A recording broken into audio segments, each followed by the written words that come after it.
Okay, so we are back here, and we were talking about how to work with the roots Philly and Mizine, and we were discussing things about philanthropy and misanthropy. So now misanthrope. So philanthrope is a person who loves human beings, and misanthrope is a person who hates human beings. Okay, so this is just the opposite of philanthropy or being a philanthrope. So some people would say that human beings or human race or human species is a root of all the problems that we have in our life or in the society in general. Please unmute, please mute yourself, all of you.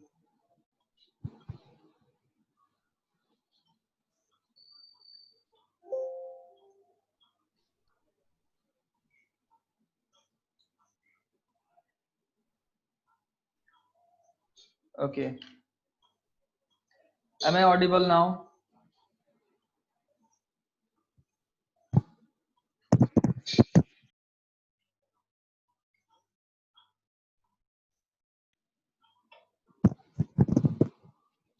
Okay, right. And please mute yourself, all of you. Okay, so there are people who believe that human beings or human race is the source of all problems. It's the source of all crime. It's the source of things like rape and murder because there is no other species who commits such crimes. Okay, so humans have caused wars also, World War I and II, those mass destruction and carnage, and humans have created weapons also of mass destruction. So anytime, they can kill thousands of people. So there are, and they have, caused many environmental problems also.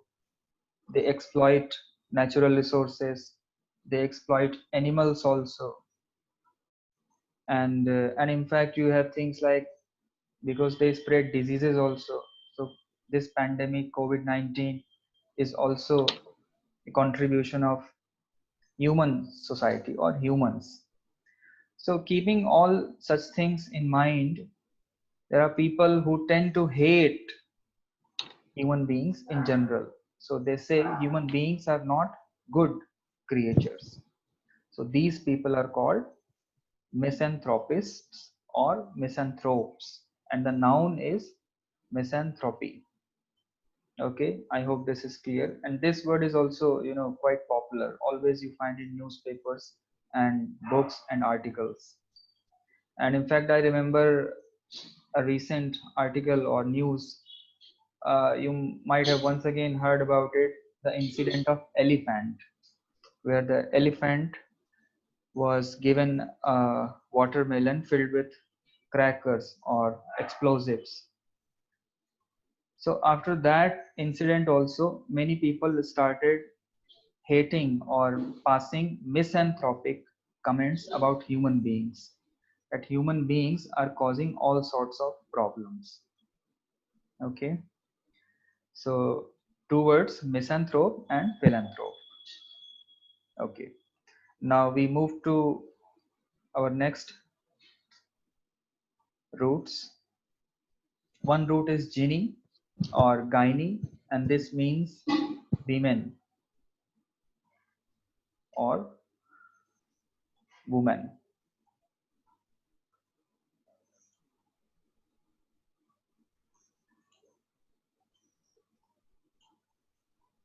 Okay, so now you apply this particular root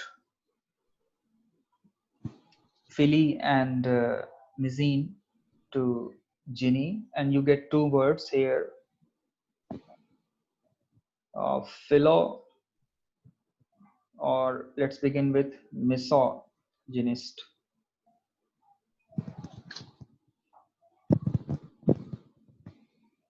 misogynist, and then we will talk about philogynist.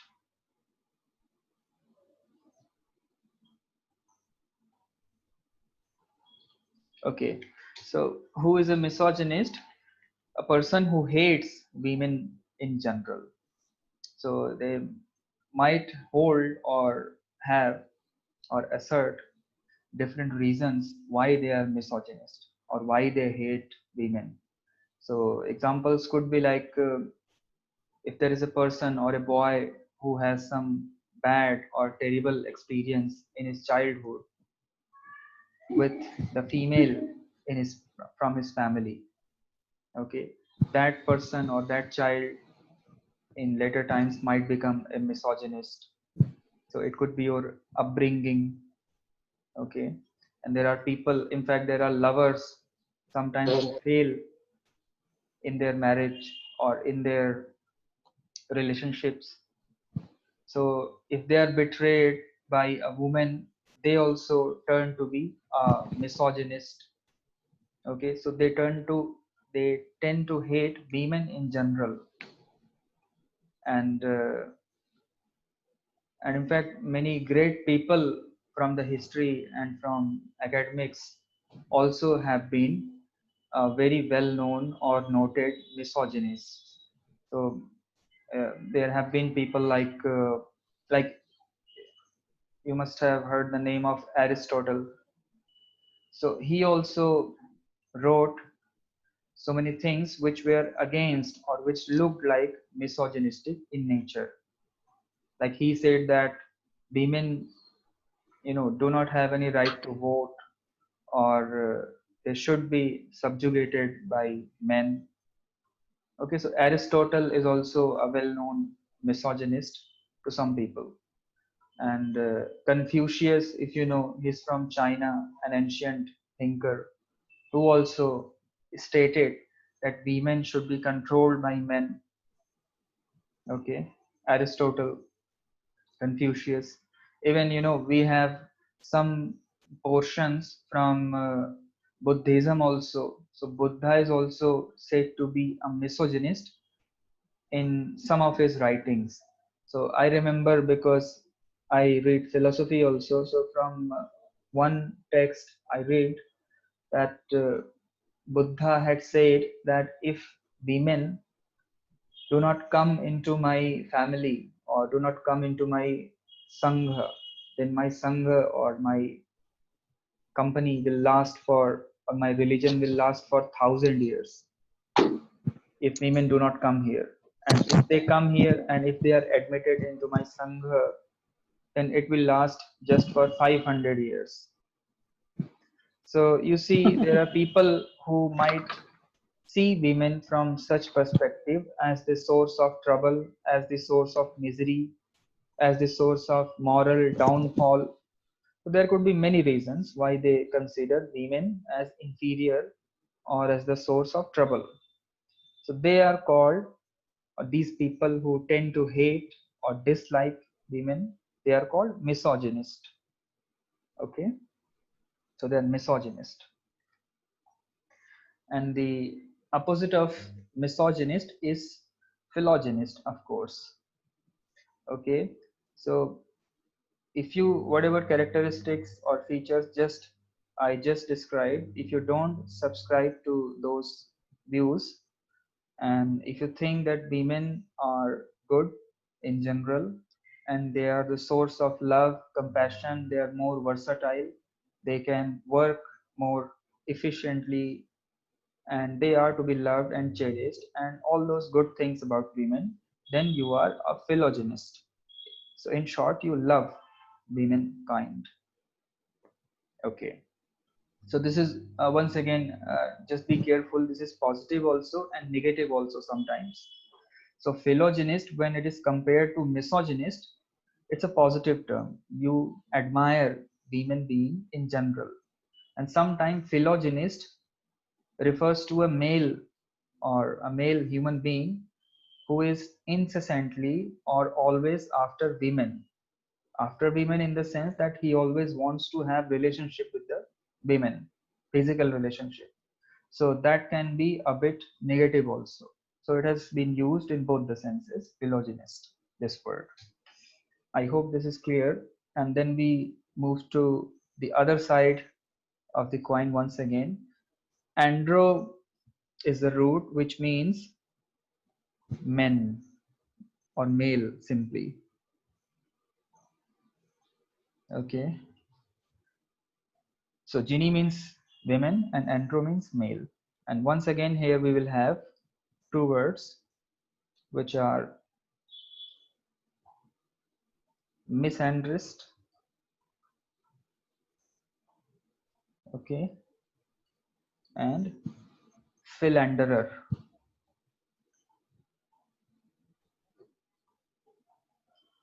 So I will not explain much because you have, I think, got the idea. So there could be many reasons, many explanation why a person can be a misandrist. So misandrist can be any person, any man or any woman who hates men in general or men in particular, okay, compared to human beings. Okay, so there are some feminists or in fact radical feminists who hate men in particular. They say that men are the people who oppress women, so they tend to hate man or men, so they are misandrist. On the other hand, if you love man or if you love men, then you are called a philanderer. You love them, okay, you admire them. So here also you have two roots, phil and andro. So from these two roots you make words philanderer, the person who loves man, and misandrist is a person who hates man or men. Okay.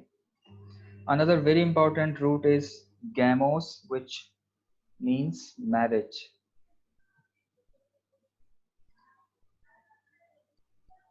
Okay. So here also you will have these two words. So philogamist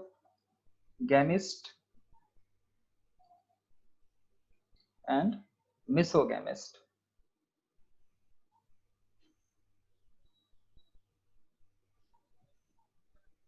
So let's talk about a little bit about marriage, and which is an important institution in our society, and it has been historically a bit controversial topic also.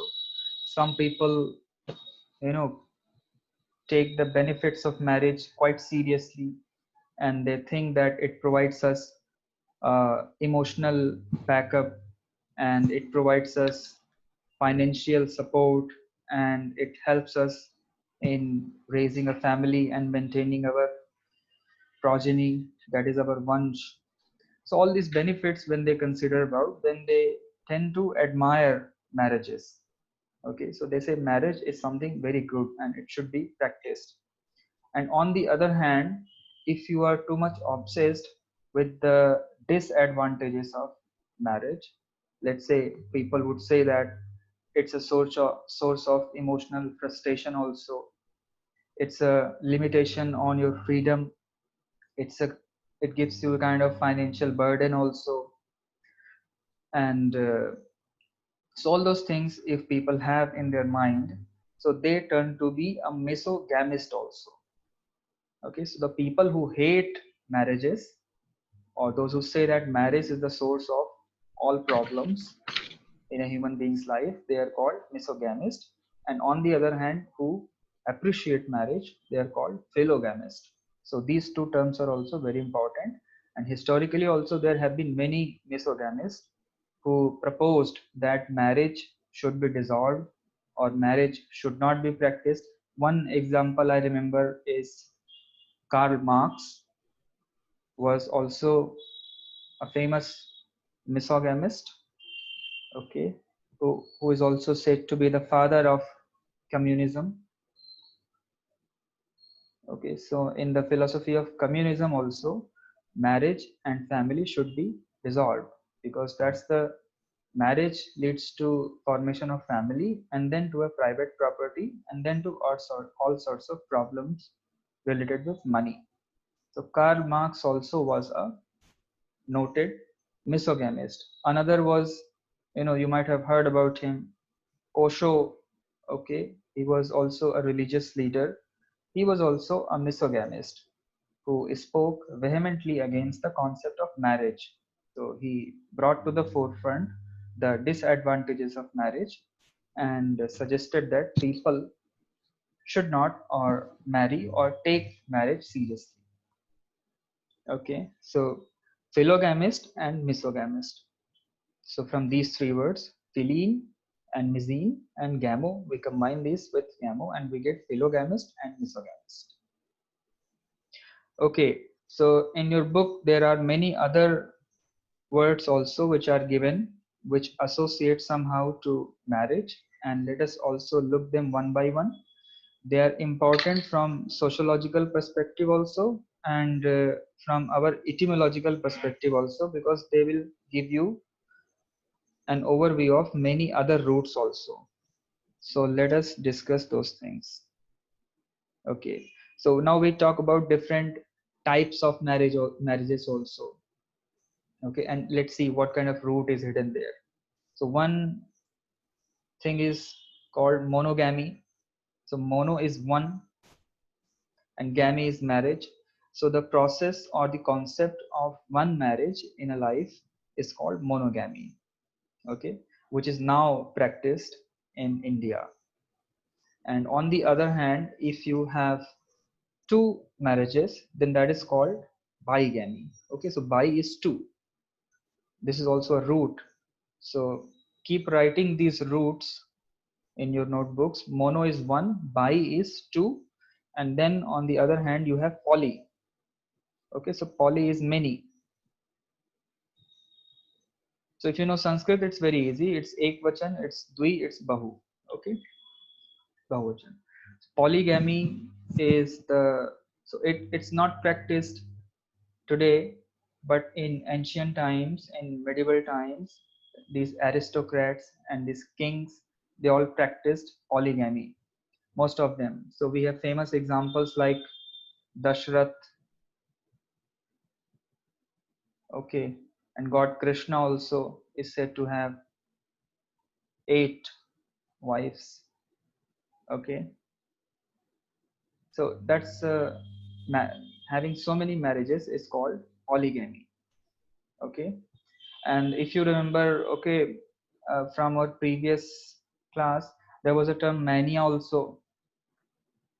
Okay, so there is another word which people have coined recently, or so which is called polygamy mania. Polygamy mania.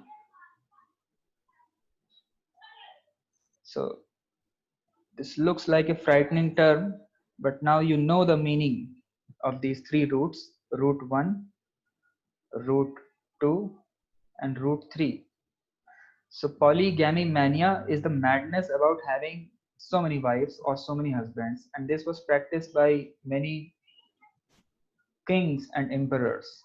Okay, so whomsoever they wanted to make their wives, they would wed them. Okay, so polygamy mania. In fact, I have read in history, and you might also know about this famous example of Wajid Ali Shah. So those who are the student of history, they might know about it. Wajid Ali Shah was the Nawab of Awadh, okay, our UP. So he is said to have had 365 wives. Okay, so all throughout out the year, he used to spend one, each day with each wife. So he had more than 365 wives. Okay, so he was such a strange polygamy maniac. Okay, he practiced polygamy mania, and he was a polygamy maniac, you can say. And he was also, of course, an artistical person. He indulged himself in dance, poetry, all those things. Maybe probably because of that he was, captured also in our 1857 Kranti. Anyway, so polygamy, and there can be polygamy mania also, and there are in fact two more terms. within the polygamy. So polygamy can be of two types. Okay, so polygamy is simply gamy, okay, marriage, and it can have two types. One is polygyny,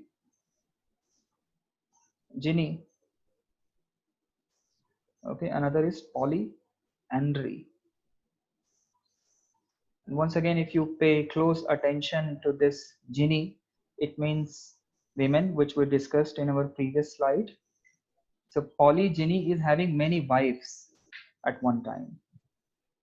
Okay, so Dashrath and Krishna, they practice polygyny. On the other hand, if a woman has so many andros or so many male, okay, as their husband, then that practice is called polyandry. Okay, polyandry. So one famous example which you get from our history and mythology is the case of Draupadi. Okay, she had 5 husbands. So she practiced polyandry. And those who are law students, they know it very well that all these things are outlawed these days. They are no more practiced in India. The only valid kind of marriage is monogamy. Okay, and this misogamy and philogamy, which these are the two words which we have already discussed. Misogamy is the practice of hating marriage, and philogamy is to love or admire or appreciate marriage. Okay, now we have to discuss this Dexter and Sinister also. And if you can remember, then remember we talked about in our first slide about ambidextrous. No, ambivert, sorry. We talked about ambivert, and from ambi we got the word both. So ambivert is both, who is introvert also and who is extrovert also. And now we have one word which is called ambidextrous.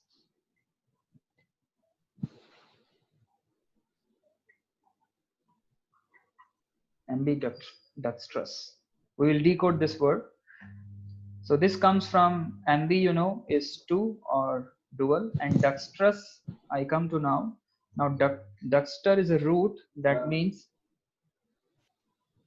right hand, and sinister is the root which means left hand.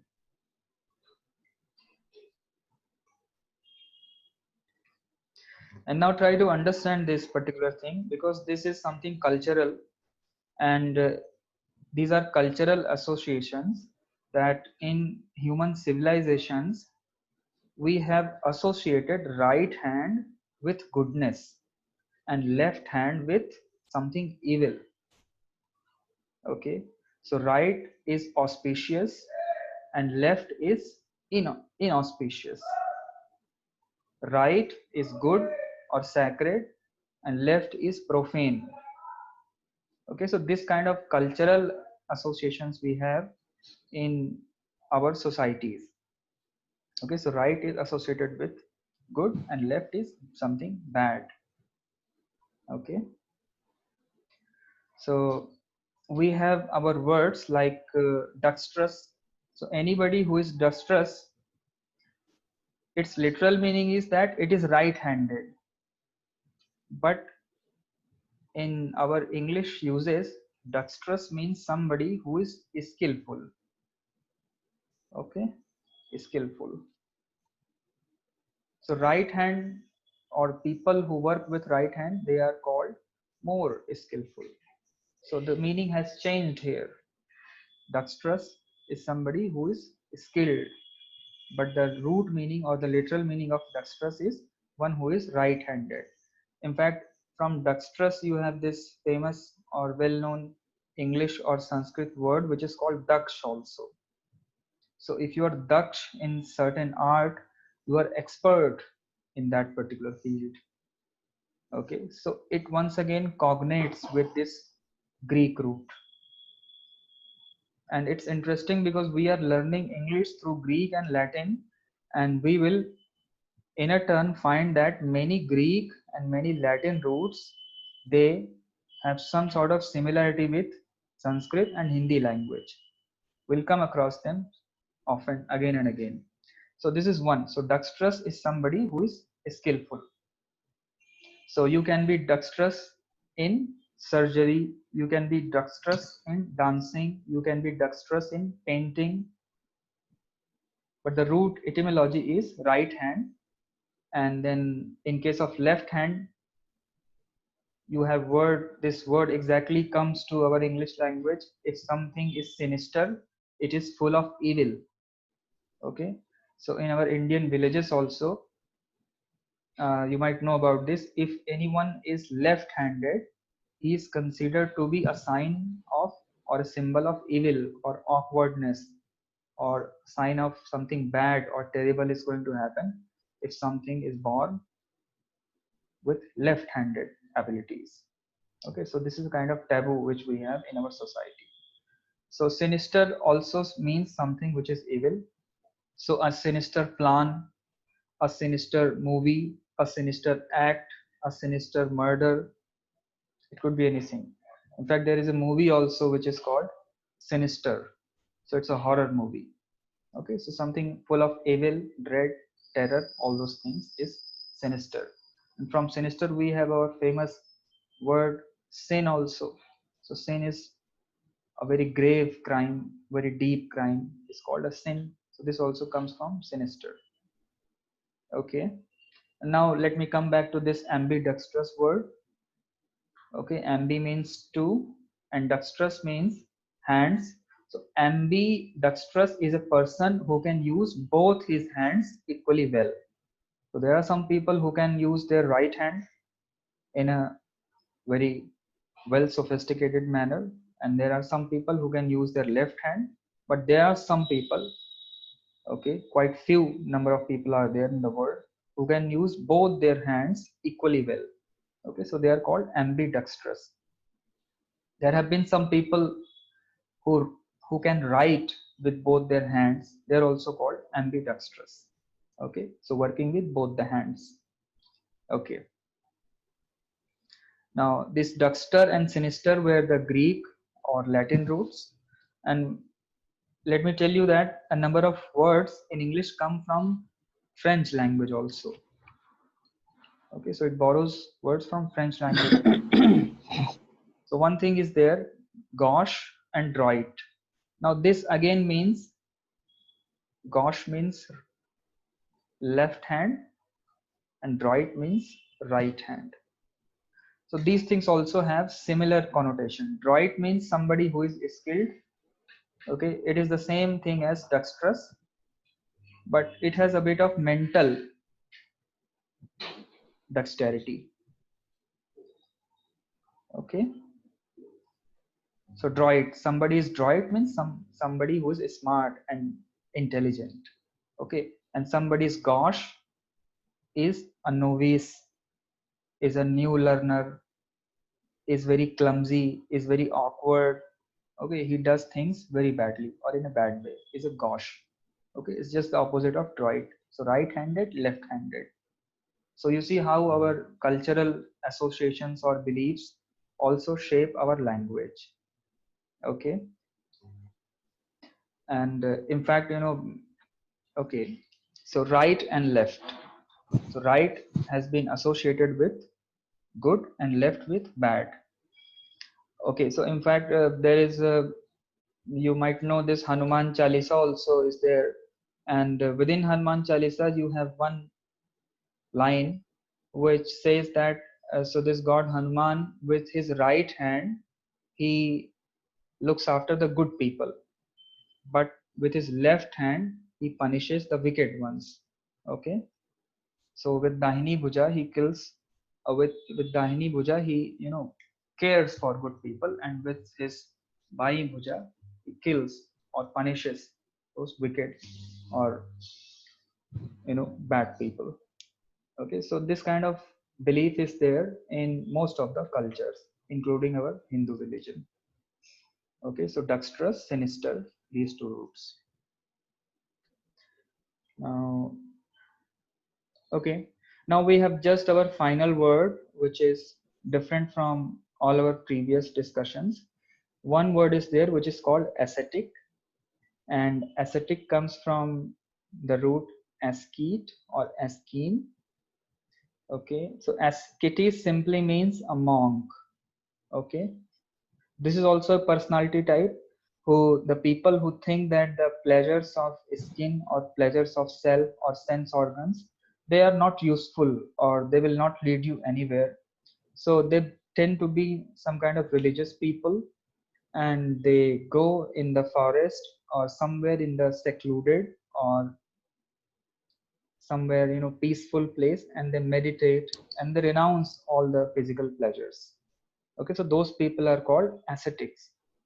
Okay, askin का एक मतलब होता है training. Okay, this is also a root. So ascetics, they give or they undergo harsh training. Okay, harsh training, harsh conditions of life. Austere word is there, which will come in your exercises. Austere means strict life. Okay, harsh conditions, harsh conditions. Okay, so one more note of clarification is there, that this word has been used in traditional sense also, but it has been modified also. Like traditional ascetic is somebody who renounces the society or world and goes to a secluded place like a forest or jungle and meditates there. Okay, but there have been recent uses of this ascetic word. For example, in case of our Prime Minister Modi, so it has been called ascetic at work. Okay, or ascetic in society, which is quite opposite to its original meaning. So an ascetic is supposed to renounce life and go and meditate in the forest, but the word now we use in this way also. An ascetic can be in the world also, okay, or at work also. Okay, so you somehow are ascetic also, or follow a lifestyle of ascetic, but you equally partake in social life also. Okay, so this word has been used in both the ways, in a traditional and in a modern or in balanced sense also. So ascetic is a person who renounces the world. Okay, so all the monks, sadhus, sannyasi, they are called ascetics. Okay, so this word is here because it conveys so many things with the previous ideas. Like an ascetic is an introvert or more likely to be an introvert. Okay, an ascetic is more likely to be a misogynist. Okay, you remember the person who hates women. Okay, so many sadhus, many monks, they think that they should avoid the company of women. So they are a bit misogynist also, introvert also. Okay, so something like that. So these two qualities are also can be clubbed within the concept of ascetic, and maybe they are misogamist also. Okay, misogamist, that is they hate marriage also, otherwise why would they go and live in the forest and do penance or tapasya. Okay, so with this we finish our words, our chapters 3, 4, 5, and with this we complete session 1 also, which consists of 3 chapters. Now after having done this, you should be in a position to solve the exercises. Okay, and you must do it because solving the exercises will give you two important benefits. First, it will give you how to use the words, because there will be one liners which will tell you how to use the words, because words will be used somewhere or sometimes in adjective forms, sometimes in verb and noun forms. So we'll get to know how to use different forms of same words in different contexts. So you will become familiar with those things. That is the first great advantage. And second another greatest advantage of practicing will be that these words will slip away from your memory if you don't practice them. And the exercises are so absorbing that you will feel like it's a kind of meditation and concentrative exercise. And if you spend more time with the exercises, then more chances are there that things will go into your deep memory, and then you can automatically start using them in your communication or writing or reading or any form of communication. So do practice that, and next time we will, whatever you do or whatever you practice, I would simply give you the answers, or we will discuss the answers also, and if you face any problem, then we will take up those problems also. And the next session or the next class we will decide later when to take, but these are the simple things which we have done. I think there are some questions also. Okay, we will do things again. Okay, so I think we should end here if there is no question, or if you have any question, then you can put the things in WhatsApp group also. I hope you have got the things. So thank you all very much. And with this, we end our this session. And I see you next time when you have done all the exercises with you, and then we will revise them, and then we'll go on to the next chapters. So you see, the book consists of 700 pages, around 600 or 700 pages, and in the last two sessions we have completed 70 pages. Okay, so if we go with this pace, just in 10 15 sessions things can be completed. Okay, so up until chapter 3, if you see your book, you have covered, after completing the exercises, around 70 to 80 pages. Okay, so try to practice these things, and good luck, and thank you, and I see you next time. Bye bye. Thank you all.